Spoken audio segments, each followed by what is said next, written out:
Saya sudah capek dengan kamu. Saya lebih memilih dia daripada kamu. Pesta mewah berubah jadi aib ketika seorang suami menampar istrinya sendiri demi membela selingkuhan. Ia pikir menang, tapi justru tamparan itu jadi awal dari kejatuhannya. Harta hilang, cinta pun dikhianati. Inilah kisah tragis yang tak terduga. Sebelum kita mulai, absen dulu yuk dari mana saja kalian nonton. Jangan lupa juga subscribe dan aktifkan lonceng notifikasinya, supaya kalian gak ketinggalan cerita-cerita terbaru dari kita. Karena dari setiap kisah, selalu ada pelajaran yang bisa kita ambil. Dan inilah kisah hari ini. Malam itu langit Jakarta terasa lebih jernih dari biasanya. Di kompleks perumahan mewah bilangan Menteng, rumah bergaya modern minimalis milik Salma dan Aris berdiri megah. Lampu-lampu temaram menghiasi taman depan. Malam itu harusnya menjadi malam spesial ulang tahun pernikahan mereka yang kelima. Salma sudah menyiapkan semuanya berbulan-bulan, dekorasi lampu gantung di halaman belakang, meja panjang penuh makanan catering terbaik, hingga band kecil yang memainkan musik jazz lembut. Salma berdiri anggun dengan gaun biru muda yang jatuh pas di tubuhnya. Rambutnya disanggul sederhana, namun riasannya memancarkan wibawa sekaligus kelembutan. Para tamu, yang sebagian besar adalah rekan bisnis Aris dan sahabat-sahabat sosialitas Salma, berdatangan, menyapa ramah, dan mengucapkan selamat. Suasana hangat, penuh gelak tawa, hingga tiba-tiba musik berhenti sejenak karena semua mata menoleh ke arah pintu masuk. Aris muncul, mengenakan jas hitam yang terlihat baru. Namun, yang membuat suasana menegang bukanlah penampilannya melainkan wanita di sampingnya. Cecil, sekretaris pribadinya, berjalan dengan gaun merah menyala, menggandeng lengan Aris dengan penuh percaya diri, seolah ia memang pantas berdiri di sana, di tengah pesta pribadi pasangan suami istri. Bisik-bisik langsung terdengar, beberapa tamu menutup mulut, ada yang saling pandang dengan wajah terkejut. Salma yang tadi menyambut tamu dengan senyum hangat kini menegang. Senyum di wajahnya membeku, matanya tertuju pada tangan Cecil yang melingkar manja di lengan suaminya. "Aris," bisik Salma pelan ketika mereka akhirnya berdiri di hadapannya. "Apa maksudmu membawa dia ke sini?" Aris menegakkan bahu, dagunya terangkat angkuh. "Kamu tenang saja, Salma. Aku hanya ingin semua orang tahu kebenaran. Malam ini bukan hanya tentang ulang tahun pernikahan kita, tapi juga tentang solusi masalah rumah tangga kita." Cecil tersenyum tipis, seolah kemenangan sudah di tangannya. Ia menyapa dengan nada manis yang dibuat-buat.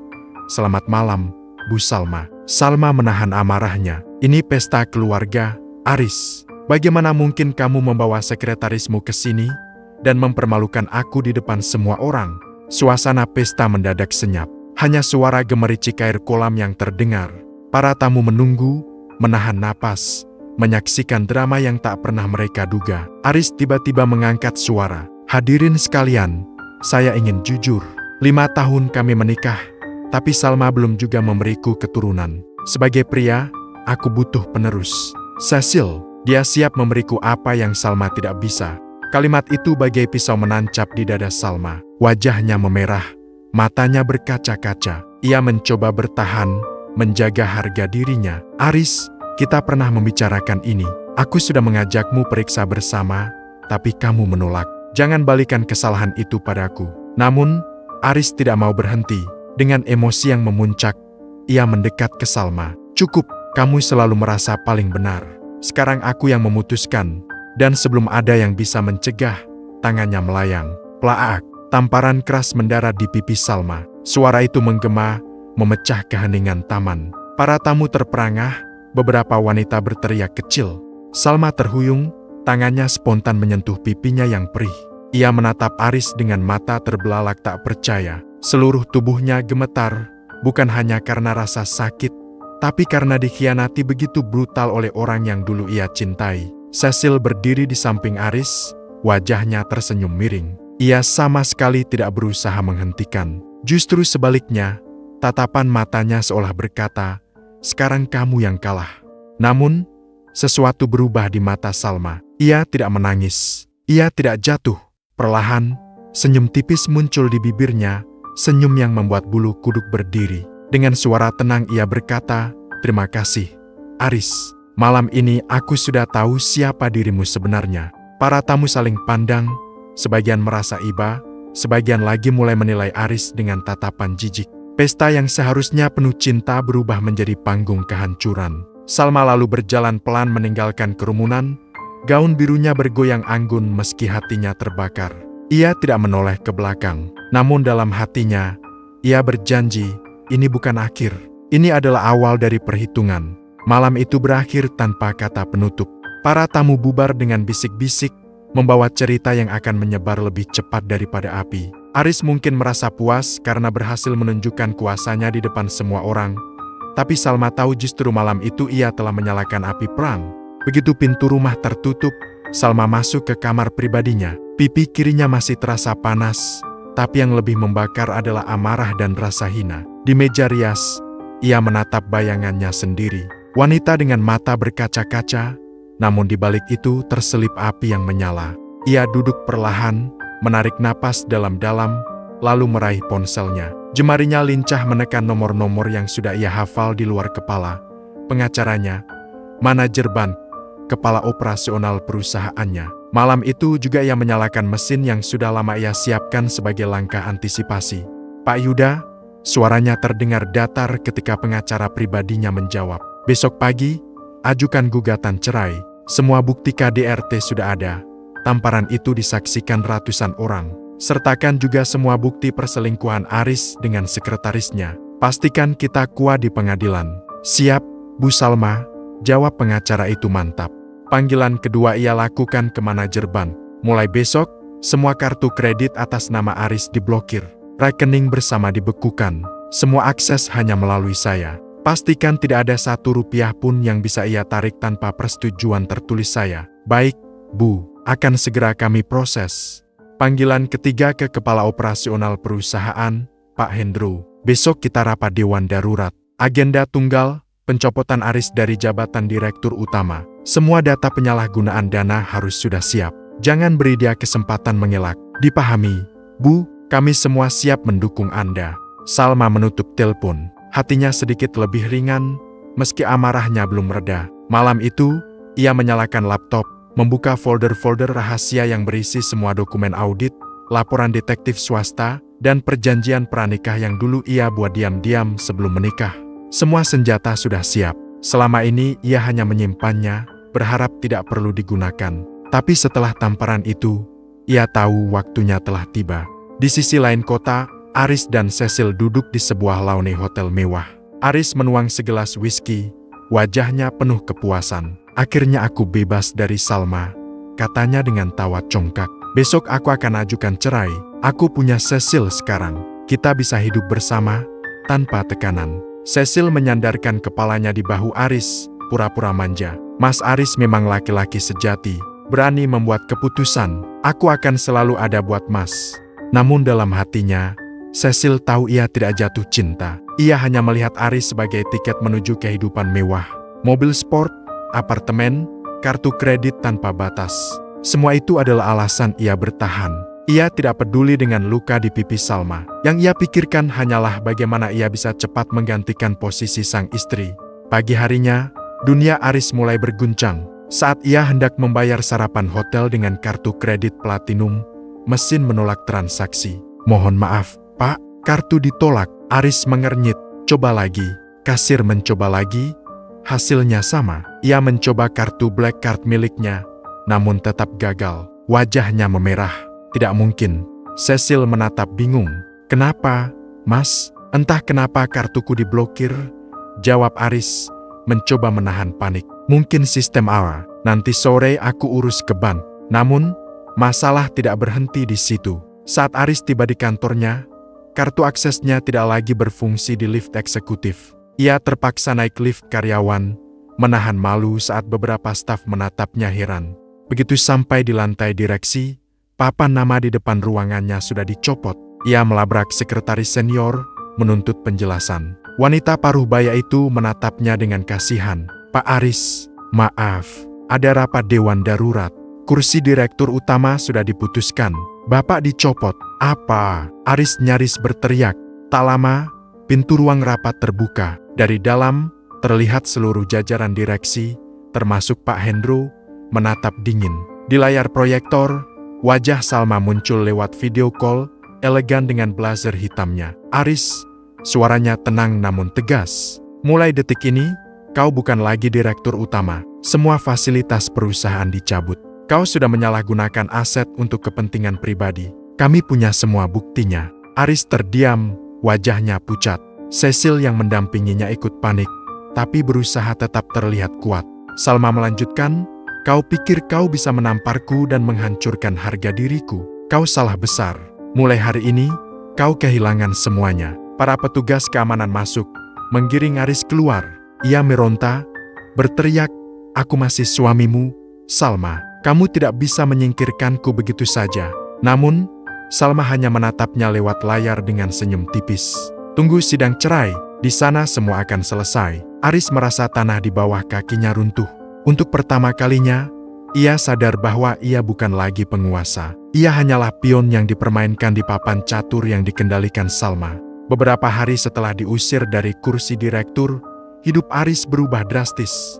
Pria yang dulu selalu dielu-elukan sebagai pengusaha muda sukses kini harus kembali ke rumah kontrakan sederhana milik orang tua Cecil di kawasan padat Jakarta Timur. Mobil sportnya yang biasa terparkir gagah di garasi rumah mewah Salma sudah tidak ada. Keesokan paginya ia baru tahu mobil itu telah ditarik leasing, semua cicilan menunggak, dan Salma memastikan perusahaan tidak lagi menutupi pengeluaran pribadinya. Di kontrakan sempit itu, udara panas bercampur bau comberan yang menusuk hidung. Aris duduk di kursi plastik reyot, memandangi ponselnya dengan gusar. Ia sudah mencoba menghubungi Salma berkali-kali, tapi semua panggilannya ditolak. Pesan singkat yang ia kirim tak pernah dibalas. Cecil duduk di ranjang tipis, wajahnya kusut. "Mas, kita nggak bisa terus-terusan kayak gini. Aku malu sama tetangga. Katanya kamu direktur, kok sekarang tinggal di kontrakan?" Aris mengusap wajahnya. "Sabar, Cecil, ini cuma sementara. Salma cuma lagi keras kepala. Nanti juga dia sadar, dia butuh aku. Aku suaminya. Dia nggak bisa jalankan semua itu sendirian." Tapi kata-kata itu terdengar hampa bahkan di telinga Aris sendiri. Dalam hati kecilnya, ia mulai merasakan ketakutan yang dingin. Tanpa Salma, tanpa akses ke harta dan jaringan bisnis, ia hanyalah pria biasa lebih buruk, pria yang sedang terpuruk. Malamnya, ia mencoba memesan makan malam lewat aplikasi, berharap sedikit hiburan. Ia memilih menu sushi mahal dari restoran langganannya. Namun begitu ia menekan tombol bayar, muncul notifikasi, pembayaran gagal. Aris mencoba lagi dengan kartu lain, hasilnya sama. Paniknya bertambah ketika ia membuka aplikasi mobile banking. Pesan muncul, "Akses Anda ditangguhkan. Silakan hubungi cabang terdekat." "Tidak mungkin," gumamnya. Cecil bangkit, mendekat, ikut melihat layar ponsel. "Mas, jangan bilang semua rekening sudah diblokir sama Mbak Salma." Aris terdiam, wajahnya memerah menahan marah. Ia membanting ponsel ke lantai. Sialan, dia pikir dengan uang dia bisa mengendalikanku. Namun, Cecil tidak ikut marah. Sebaliknya, ekspresinya justru berubah cemas. Ia menatap Aris dengan tatapan yang berbeda, bukan lagi penuh kekaguman, melainkan keraguan. Hari-hari berikutnya, kondisi makin parah. Aris mencoba mendatangi kantor untuk mengambil barang-barangnya, tapi satpam menahannya di lobi.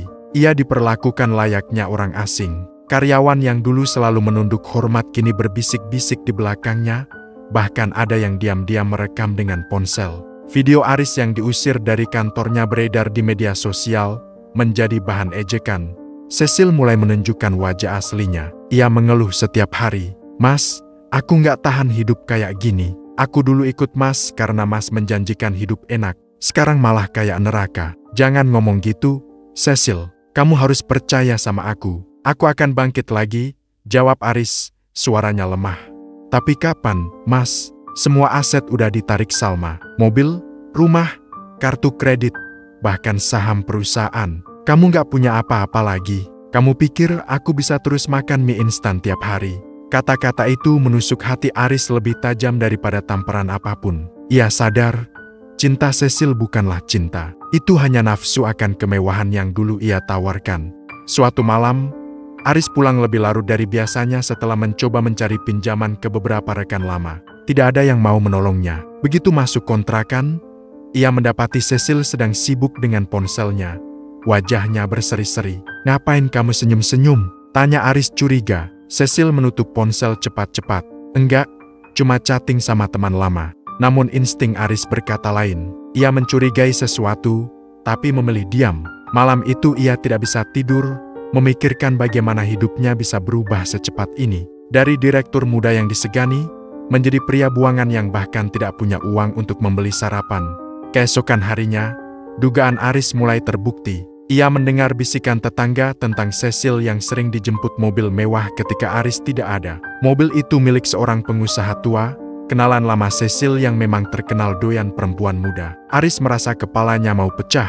Ia menunggu hingga malam, lalu menanyai Cecil dengan nada tinggi. "Kamu ketemu siapa tadi siang? Jangan bohong sama aku." Cecil menatapnya dengan sinis, sesuatu yang belum pernah ia tunjukkan sebelumnya. "Mas, jangan sok mengatur.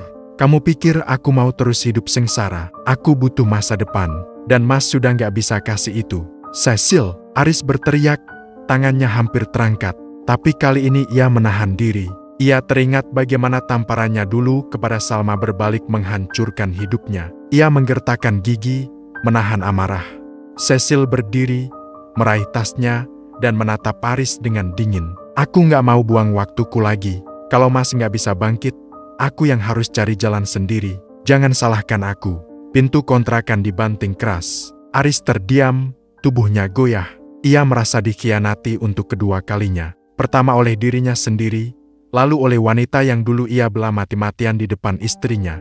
Di saat itu, Aris sadar, Salma bukan hanya mencabut hartanya, tapi juga menarik tanah tempat ia berdiri. Tanpa harta, tanpa kuasa, tanpa wanita yang ia kira akan setia, yang tersisa hanyalah kehampaan. Hari-hari setelah kepergian Cecil terasa lebih sunyi daripada malam di kontrakan. Aris duduk sendirian di kursi plastik, menatap dinding yang lembab dengan cat terkelupas. Televisi butut di pojok ruangan hanya menayangkan berita usang, dan setiap kali wajah Salma muncul dalam liputan bisnis, dada Aris terasa diremas. Salma kini tampil di berbagai media sebagai ikon perempuan tangguh.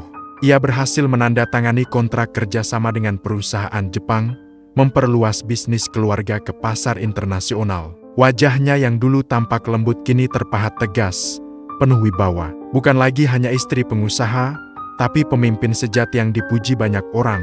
Aris menggertakkan gigi setiap kali melihatnya. "Itu semua harusnya milikku," gumamnya. Tapi semakin ia berkata begitu, semakin ia sadar, tanpa Salma, ia tidak pernah punya apa-apa. Semua kemewahan yang dulu ia banggakan, rumah besar, mobil sport, kartu kredit tanpa batas, semuanya berasal dari Salma dan keluarganya. Ia hanyalah penumpang yang dulu merasa jadi raja. Suatu sore, Aris memberanikan diri menemui salah satu rekan bisnis lamanya di sebuah kafe mewah.